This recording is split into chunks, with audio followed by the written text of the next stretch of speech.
What's up, guys, and welcome to Tech Space Africa, the podcast. My name is Nigel, and today I'm going to be talking about some of the things that have actually been happening in the tech space, contrary to what we talked last time on the podcast. And today, my main focus of discussion was the tech layoffs that have been happening over the last couple of months. We've seen big tech companies like Microsoft, Alphabet, Meta, Twitter actually fire a lot of people it had uh, taken up during the COVID-19 period. So, and I made a tweet about this yesterday, and I asked, did the companies take on too many people in such a short time, and actually have too much to handle, or was it a lot of talents that it had to shed off some? And well, a lot of people agree.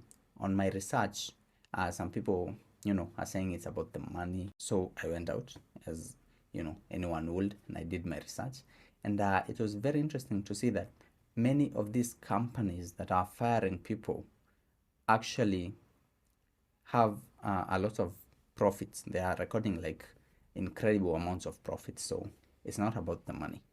So let's talk about why I think this is happening, and the big question is the future now. Is AI, artificial intelligence, taking our jobs? Is the future we talk about where AI will take our jobs right now, right here in 2023?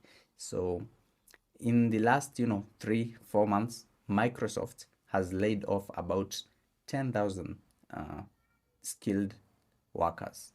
In the same time, the company has invested over $10 billion into OpenAI for ChatGPT. ChatGPT is text generating artificial intelligence which can write you essays, which can discuss with you anything you want, just like any assistant. And it's pretty wild that Microsoft is firing people yet investing a lot of money in AI. So that begs the question, is actually this money which was being used to pay these skilled workers and whatnot now being repurposed into AI? Is technology now taking over and getting people fired? And it's the same for Google.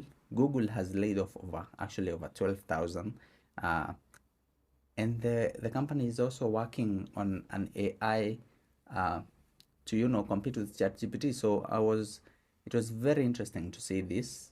So, and I'm not going to come to conclusions. I'm going to ask you, do you think the future is right now? Do you think AI is actually replacing people's jobs, or do you think that is still too early to say? Do you think this is still too early, and do you think AI is going to replace anybody's job in the near future?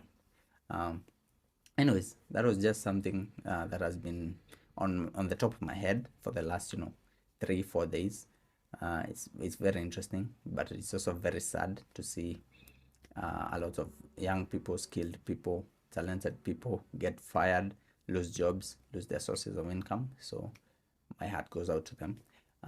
So in other news, Samsung yesterday launched their S23 series, and there's nothing revolutionary about these devices. I happened to have a hands-on with the devices yesterday: the S23 Ultra, the S23 Plus, and the S23 base model, which is just the smallest compact one. This is the one I love, I like. But on this particular series, I found that I liked the 6.6 inches S23 Plus better. This is because the base one looks a little boxy, like not in the sense of the iPhone. It's just a little too boxy for my liking. Like it does not have nice curved edges. It looks like a box, like a rectangle. I did not like that. The Ultra always looks like that anyways, but the Ultra, you can understand there is an S Pen. It's flatter. It has a curved display, curved, and you can understand that big ass device. But I don't understand with the smaller S22 base one. The S22 Plus looked like it was the one I'm going to actually recommend to people this time round. I don't know why. I've never been one to recommend big phones. So yeah, so that is what is happening in the S23 series. One key thing I like about the Ultra is the new 200 megapixel camera. I think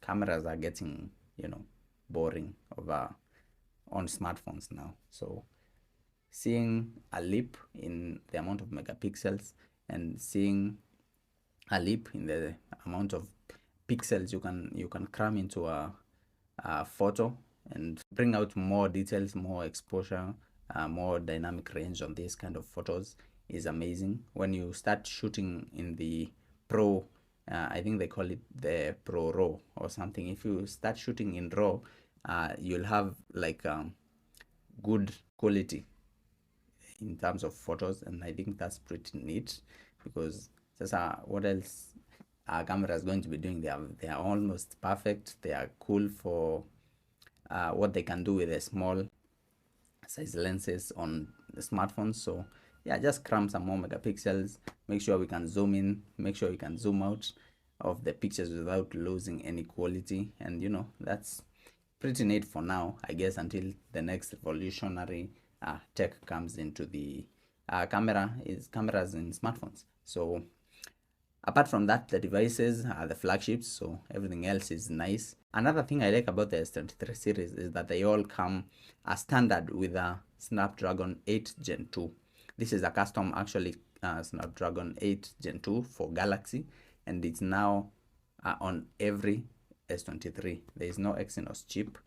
For the EU and African markets, we all get the same chip, which is a pretty nice thing. In an article I wrote some time back, I said Samsung should actually just bring the SD Snapdragon on the flagships to all countries and then save their Exynos chips for the mid-rangers. This is like the Samsung Galaxy S21 FE, S22 FE. The FE series, I think, is the most suitable for the Exynos chipsets.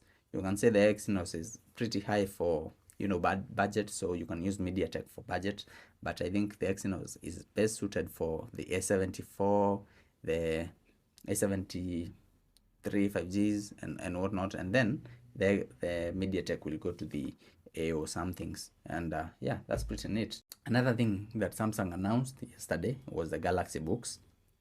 I still do not understand why they are not available in the local market. I think these are compact devices that could come in handy in this market. Kwanzaa, the Galaxy Book 3 Ultra has some pretty amazing specs. I would love to see these kind of devices get brought into the market. At this point, you cannot tell us we are not going to afford it. If you are going to bring your S23 Ultras and whatnot, you can also bring your Galaxy Book 3 Ultras.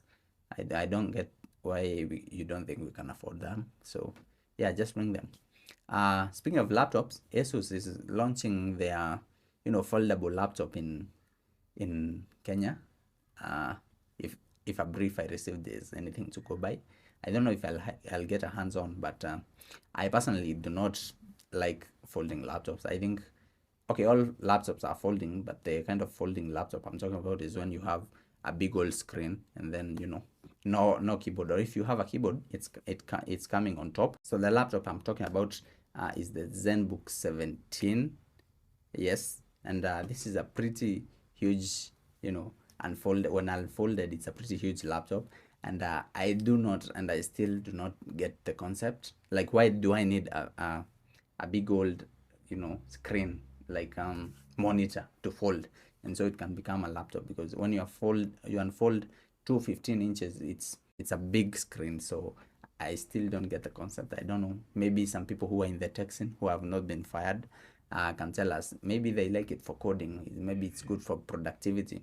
Would you want your monitor, which you have at home, which is 27 inches, to fold in half so you can have a portability and take it to wherever you want, fold it and fold it? Because this is exactly what you are getting when you have that